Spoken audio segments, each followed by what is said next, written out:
여러분 안녕하십니까? 오늘은 사도행전 5장 말씀을 가지고 여러분과 말씀을 나누겠습니다. 사도행전 5장에는 아나니아와 삽비라의 사건과 그리고 사도들이 복음을 담대히 증거하다가 옥에 갇히고 그리고 천사들의 지시를 통하여 성전에서 하나님의 복음을 담대히 증거하는 그런 사건이 나오고, 그리고 이제 그로 인해서 여러 가지 문제가 발생할 때 감말리엘이 나와서 그 사태를 진정시키는 그런 이제 장면들이 나옵니다. 더 낱낱이 세세히 한번 본문을 보시겠습니다.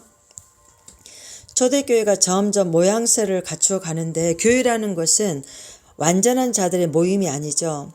세상의 죄악 가운데서 살다가 하나님의 부름을 받고 모인 이런 공동체이기 때문에 하나님의 기적과 표적이 많이 나타났음에도 불구하고 초대교회에도 참으로 많은 문제들이 있었던 것으로 보입니다. 오늘날의 그 교회와 별반 큰 차이가 없었던 것으로 보이죠.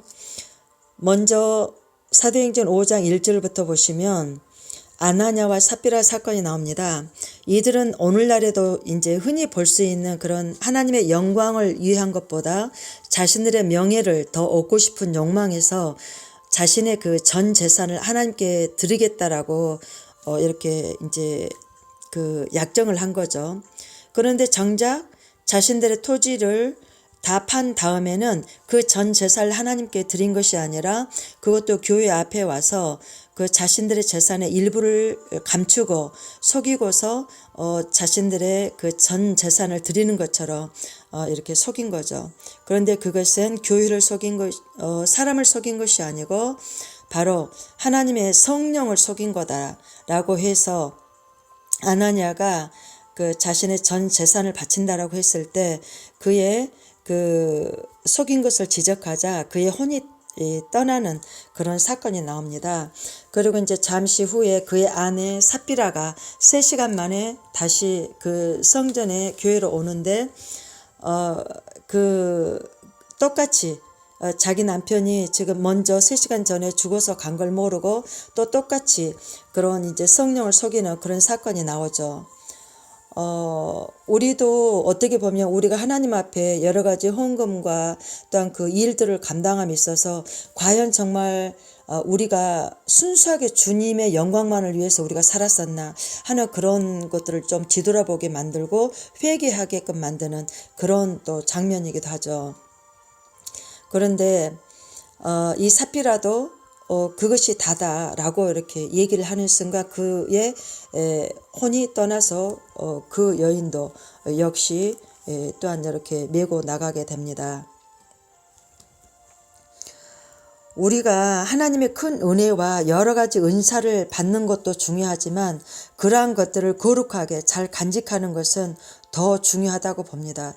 우리가 하루아침에 우리가 믿음이 생기고 또한 하나님에 대한 신뢰가 철저히 생긴다면 얼마나 좋겠습니까?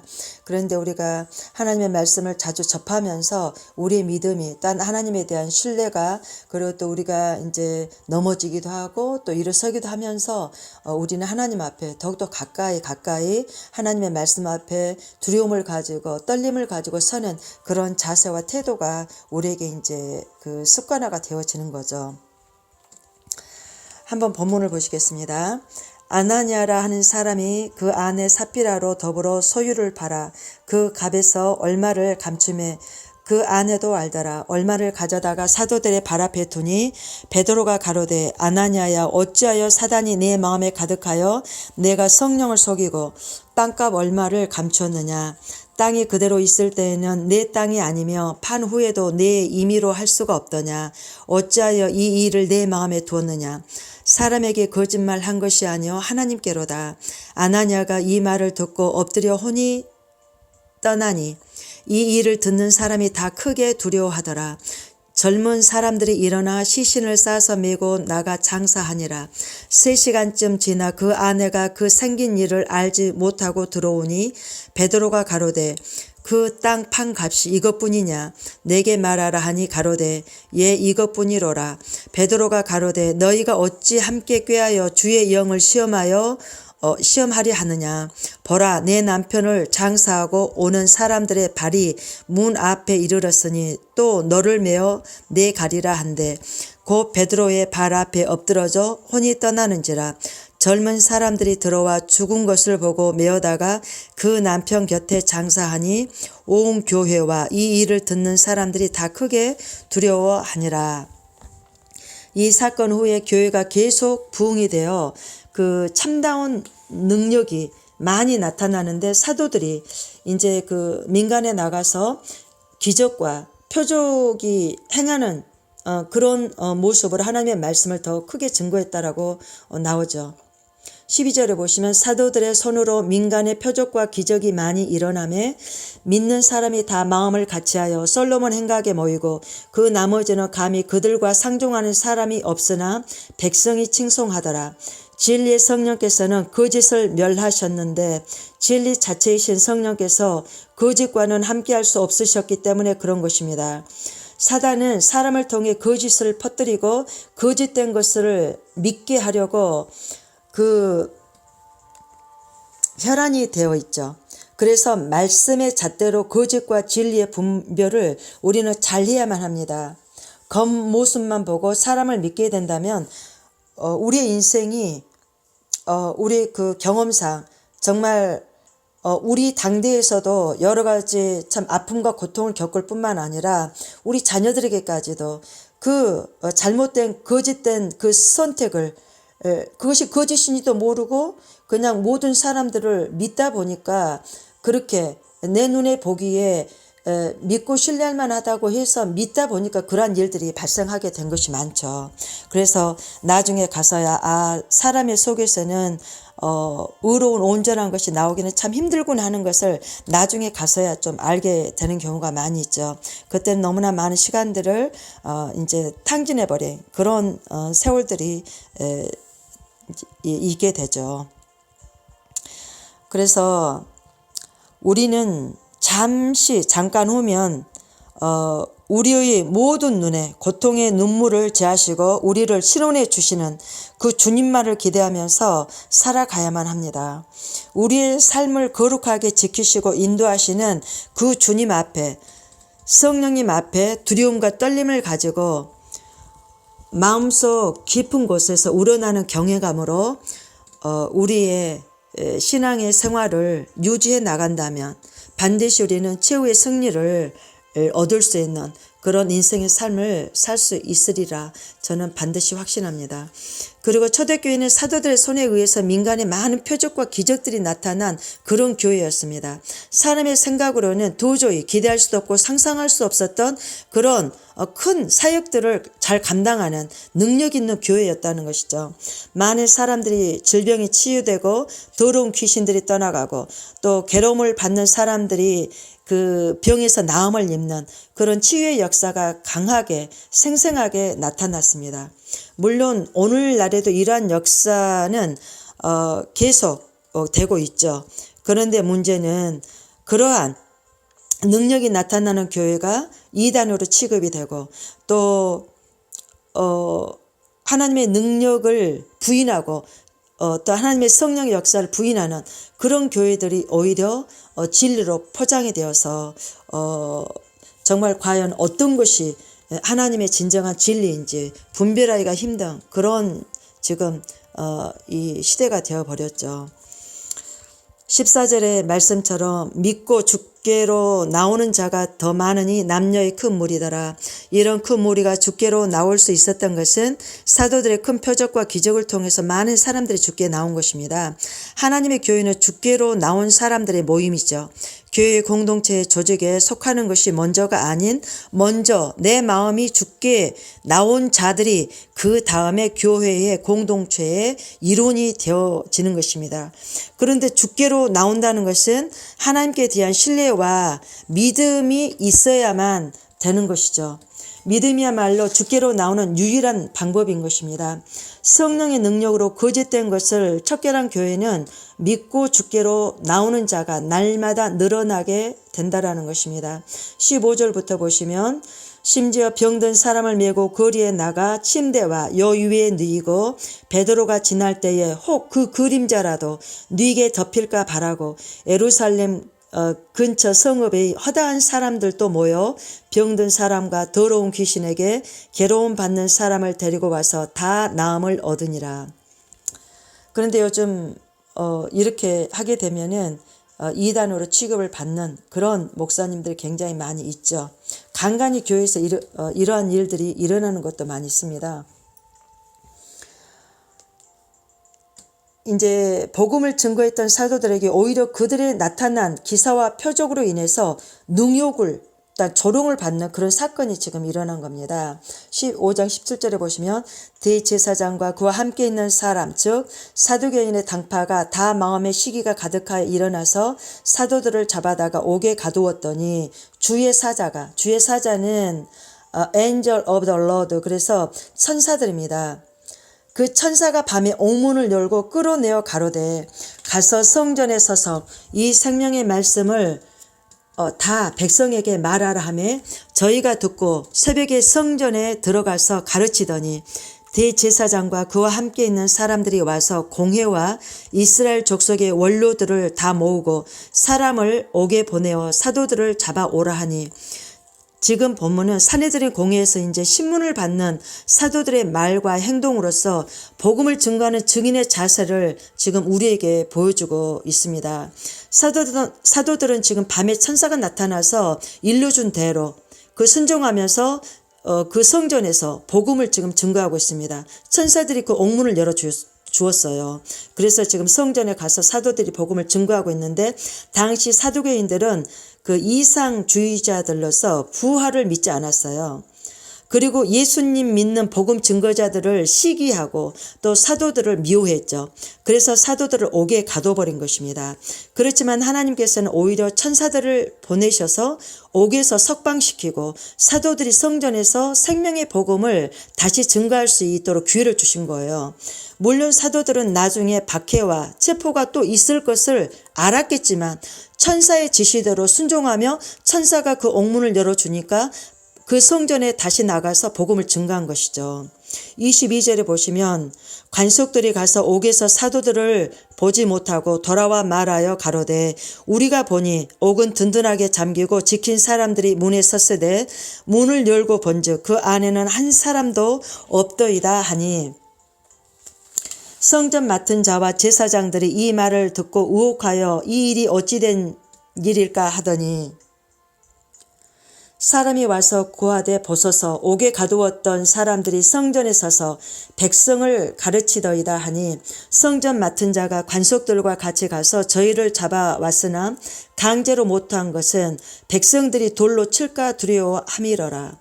저희를 끌어다가 공회 앞에 세우니 대제사장이 물어 가로되 우리가 이 이름으로 예수의 이름으로 사람을 치지 말라고 엄금하였으되 너희가 너희 교를 예루살렘에 가르치게 하니 이 사람의 피를 우리에게 돌리자 함이로다.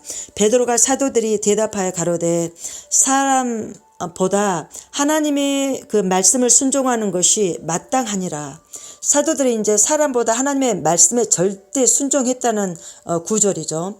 당시 사내들은 이 공회는 막강한 권력을 가진 그 공회였습니다.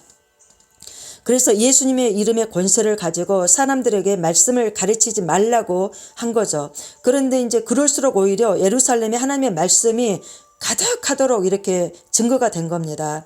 오늘날에도 물론 한국 교회나 세계 도처에 하나님의 말씀을 듣고 이 예수님의 이름을 아는 자들은 많은데 왜 복음으로 살아내는 능력과 삶이 부족할까? 그것은 예수님의 말씀을 사람들이 어떤 사람들의 학문이나 철학으로 이렇게 같이 섞여서 전달되어서 하나님의 진리의 말씀을 그대로 이렇게 받아들이는 것보다 이 사람의 학문과 사상과 철학이 같이 묻어서 나오기 때문에 하나님의 진리가 제대로 보여지기가 지금 힘든 그런 시대에 우리가 살고 있다는 것입니다. 그래서 그 사람의 생각과 사상과 철학까지도 그 학문까지도 여과 없이 믿어버리고 하나님의 말씀으로 분별해내지 못하니까 자신 스스로가 속게 되고 여러 가지 이제 환난과 역경과 또 연단의 과정을 통해서 오직 주님 외에는 우리에게 길이 없구나. 정말 예수님께서 우리의 길이요 진리요 생명이구나 라는 그 고백이 나오기까지 우리 주님께서 사랑하는 자들에게 하나님의 그 연단의 과정을 주시는 자만이 이 제대로 된 진리를 만날 수 있다라고 저는 봅니다. 지금은 어느 시기보다 절대적인 말씀에 대한 순종이 필요한 그런 때라고 봅니다. 30절에 보시면 너희가 나무에 달아 죽인 예수를 우리 조상의 하나님이 살리시고 이스라엘로 회개케 하사 죄사함을 얻게 하시려고 그를 오른손으로 높이사 임금과 구주를 삼으셨느니라. 우리는 이 일의 증인이요 하나님이 자기를 순종하는 사람들에게 주신 성령도 그러하니라 하더라. 지금 사도들은 구차한 변명이나 목숨을 구해달라고 지금 사내들인 공회원들에게 애걸복걸하지 않습니다. 오직 예수님의 죽으심과 부활과 회개 그리고 죄사함과 예수님의 주 되심만을 지금 전하고 있는 거죠. 사도들은 오직 이 복음의 증인이 된 것과 하나님께서 순종하는 자들에게 주시는 성령의 능력으로 말미암은 예수 그리스도만을 증거했다라는 것입니다. 성도님들은 어떠한 상황에서도 복음의 능력이신 예수님만을 전하는 순종하는 태도가 가장 귀하고 복된 태도라는 것만 기억하십시오.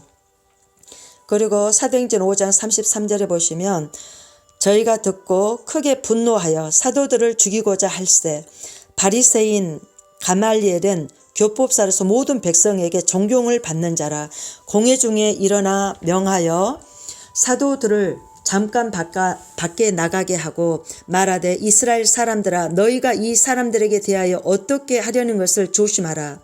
지금 사내들인 공회에서 사도들은 큰 위기에 지금 처한 그런 가운데 있는 것입니다.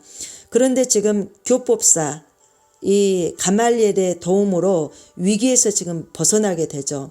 가말리엘은 지금 당시 우리가 존경하는 사도 바울이 그의 문화생으로서 소속해 있었던 그런 바리새인 중에 바리새인입니다. 이 바리새라는 말은 구별된 자들, 즉 요즘으로 치면 거룩한 자들이라고 스스로 좀 하는 그런 자들이죠. 사두개인에 비해서 재물에 대한 욕심은 좀 없었고 정치적인 야망도 가지고 있지 않는 그런 그룹이었습니다. 엄격한 경건 생활로 인해서 백성들에게 존경을 받았던 그런 그룹이었죠. 그렇지만 우리 인간이 지식적인 것으로만 가지고는 결코 하나님의 의에 이룰 수 없기에 바리새인들의 그 외식적이고 형식적인 그 삶을 예수님께서도 그들의 그 외식을 지적하셨었죠. 사도행전 5장 36절을 보시면 이전에 드다가 일어나 스스로 자랑하며 사람이 약 400명이나 따르더니 그가 죽임을 당함에 쫓던 사람이 다 흩어져 없어졌고 그 후 호적할 때에 갈릴리 유다가 일어나 백성을 꿰어 쫓게 하다가 그도 말한즉 쫓던 사람이 다 흩어졌느니라. 지금 바리새인 가말리엘은 사도들의 그 증언으로 인해서 이제 여러 가지 소요 사태가 일어나니까 이 두 가지 드다의 사건과 이 유다의 사건을 들어서 지금 이 사태를 진정시키려고 지금 얘기를 하고 있는 것입니다. 그래서 드다는 스스로가 메시아라고 자칭하며 백성들을 선동해서 요란케 했지만 드다가 죽고 나니까 그 드다를 따르던 이 400명의 사람들이 다 흩어져 없어져 버렸다는 것입니다. 그리고 유다라는 사람은 호족할 때 그 하나님 말고 다른 자에게 세금을 바치는 것은 신성모독이라 하여서 폭동을 일으켰으나 실패한 자였습니다. 가말리엘은 사도들의 증언으로 인한 문제를 지금 바리새인으로는 이 두 가지 예를 들어 지금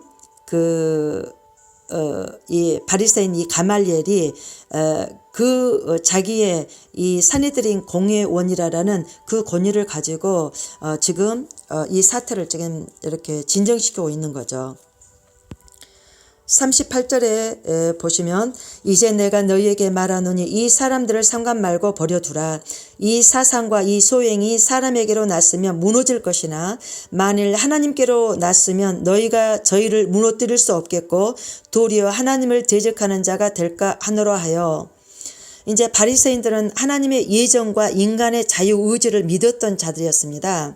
인간의 의지로 하나님의 뜻을 거역하면 그것은 하나님의 거역하는 것이 되어서 망하고 말겠죠.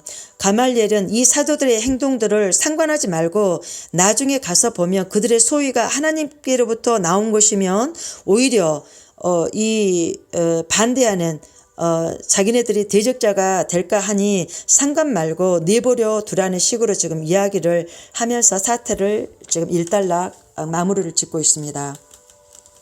그래서 사도들은 죽을 위험을 넘겼죠.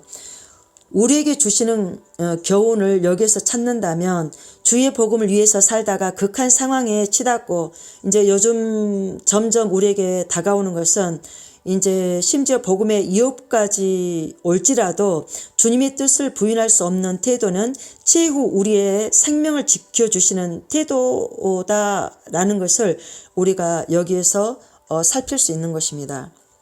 이 자세를 위해서 주님을 깊이 신뢰할 수 있도록 도와달라고 우리는 간구해야만 될 것입니다. 가말리엘의 이 상황 종료로 사내들인 공회는 사도들을 채찍으로 때리고 다시는 예수님의 이름으로 복음을 증거하지 말라고 엄히 금하고 석방을 시켜줍니다. 40절부터 보시면 저희가 옳게 여겨 사도들을 불러들여 채찍질하며 예수님의 이름으로 말하는 것을 금하고 놓으니 사도들은 그 이름을 위하여 능욕받는 일에 합당한 자로 여기심을 기뻐하면서 공회 앞을 떠나니라. 저희가 날마다 성전에 있든지 집에 있든지 예수님은 그리스도라 가르치기와 전도하기를 쉬지 아니하니라. 지금 사내들인 공회원들이 지금 사도들이 옷을 벗겨서 능욕하며 채찍으로 때리고 그래 했지만 오히려 사도들은 오히려 이것을 기뻐하고 그 공회 앞을 기쁨으로 떠났다는 사실입니다. 이 예수님의 제자들인 사도들은 과거에 예수님께서 십자가를 지고 가실 것을 말씀하셨음에도 천국에서 누가 크냐의 문제를 가지고 그 명예욕에 사로잡혀서 말다툼했던 그러한 자들이었습니다. 그러나 오순절 성령을 체험한 그 사도들은 예수님의 이름을 위해서 고난과 핍박조차도 기뻐했다라는 사실이죠. 그리스도인들에게는 모든 이름 위에 뛰어난 바로 이 예수 그리스도, 이 이름을 의지해서 우리에게 여러 가지 고난과 핍박과 조롱과 올무와 함정과 정말 우리도 알 수 없는 여러 가지 일들이 얽히고 설켜져서 우리도 변명할 수 없는 그런 많은 사건들이 있어요. 그러나 그걸 하나님께로 맡기고 그냥 나가면 우리 주님께서 우리의 대장이 되어주시고 우리의 길을 여십니다. 그걸 체험하실 수 있는 여러분 되시기를 원합니다. 그래서 우리 그리스도인들은 모든 그 입으로 바로 예수 그리스도의 절대적인 권세를 가지고 예수 그리스도 바로 주는 그리스도시요 살아계신 하나님의 아들입니다라는 그 믿음의 신앙 고백이 우리의 마음 이 밑바탕에서부터 저변에서부터 깊이 우러나온다라는 사실입니다. 사도들에게는 고난의 의미가 아마 새로워졌을 것입니다. 한때는 사도들도 예수님의 받으신 그 고난을 만류하려 들었었죠. 주여 그러실 수 없나이다. 예수님의 그 십자가를 지시기 전에 모두가 예수님을 또한 부인했던 도망자들이었습니다. 그러나 이제는 우리 주님께서 부활하시고 그 제자들을 다시 불러 모아서 그들이 다시 주의 복음을 위해서 이제 섰을 때 그들은 고난을 기쁨으로 감내하게 된 것이다라는 사실입니다. 고난은 주께 충성을 나타낼 수 있는 기회가 됨을 이 제자들은 알게 된 거죠. 고난의 십자가를 지고 가는 사람들은 영광의 면류관을 받을 자들이라는 사실을 안 겁니다. 사도들은 날마다 그들의 삶을 통해서 그 신앙을 고백하고 가르치고 전도했습니다. 성전에 있든지 집에 있든지 어디에서나 동일한 신앙으로 새롭게 그들은 그들의 태도를 보여주었다는 것입니다.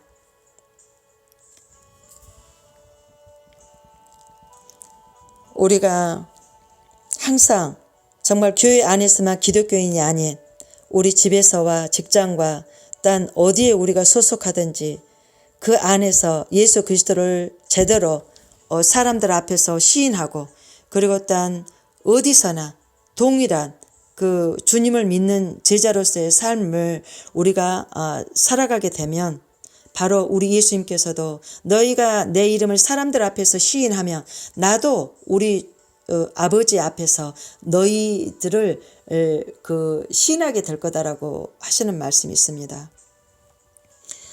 이제는 우리 주께서 오실 때가 너무나 점점 가까이 이르렀죠. 정말 우리 주님 참 많이 뵙고 싶습니다. 비록 우리가 여러 가지 실수와 정말 여러 가지 실패, 또한 쓰러지는 많은 과정들의 삶을 통해서 우리가 이렇게 힘겹게 우리 주님을 붙들고 우리 주님의 이끌어 주심과 우리 주님의 인자와 긍휼을 입고 우리가 여기까지 왔는데 정말 우리가 지나온 과거의 모든 삶들을 뒤돌아볼 때 정말 한순간도 우리 주님께서 우리를 놓지 아니하시고 항상 우리를 눈여겨보시고 우리를 일으켜 세우시고 다시 하나님의 말씀 앞에 우리를 세우셨던 그 은혜를 생각하면 너무너무 감사밖에 없거든요. 오직 우리 주 예수 그리스도 그분 한 분밖에는 우리 인생에 귀한 그 어떤 존재도 없다라는 것을 우리는 우리의 삶을 통해서 인정하게 될 때가 너무나 많지 않습니까? 사람들 앞에 또한 나 혼자만의 구원이 아닌 내 이웃에게 정말 우리 예수 그리스도를 소개하시고 그리고 또 내 친척들에게나 또한 그들을 위해서 중보기도 하실 때 여러분 먼저 자신이 사시는 것이고 그리고 또한 그 이웃들도 또한 여러분의 중보기도와 또한 전도를 통해서 살아나실 수가 있는 겁니다. 우리 주님께서 이제 잠깐 후면 오실 겁니다. 우리의 남은 시간들이 얼마만큼 빠르게 지날지 우리는 모르는 것이죠. 지금 당장 생각나는 분을 위해서 기도하십시오. 쉬지 말고 기도하라고 우리 주님 그러시지 않았습니까? 우리가 매 순간마다 정말 우리의 생각나는 그 영혼들을 위해서 기도하고 우리의 과거에 여러 가지 정말 알지 못하고 정말 우리가 원인을 알 수 없는 여러 가지 고난 가운데 우리가 헤매었던 많은 시간들 가운데서도 있었지만 그러나 우리가 다시 복음 앞에 이렇게 설 수 있는 그 큰 은혜를 베푸신 우리 하나님 앞에 우리는 남은 시간을 전폭적으로 헌신하며 오직 주께 영광 돌리는 정말 그런 삶을 살기로 헌신하는 우리 모두가 되었으면 합니다. 우리 주님께서는 여러분 모두의 삶을 눈여겨보시고 단 한순간도 여러분을 눈떼지 아니하시고 여러분을 향하여 지켜보고 계신다는 그 사실 여러분 기억하시고 우리 주님만을 붙들고 기도하십시오. 우리 주님께서는 우리의 기도를 통해서 또한 일하시는 분이십니다. 우리가 일하는 것보다 우리 주님께 맡기고 기도할 때 우리 주님께서 우리 주변의 친척들의 또한 우리 가족들의 인가 기도를 또한 이루어 주시고 그리고 또한 그들의 영혼이 또한 주님의 생명책에서 지워지지 않는 흐려지지 않는 이름으로 반드시 기록되는 역사가 일어날 줄 믿습니다. 우리 주님께서 여러분 모두를 축복하시고 또한 여러분의 앞으로의 모든 그 주어지는 삶 마치는 인생까지 우리 주님께서 오실 때까지 여러분을 지켜주시리라 확신합니다. 감사합니다.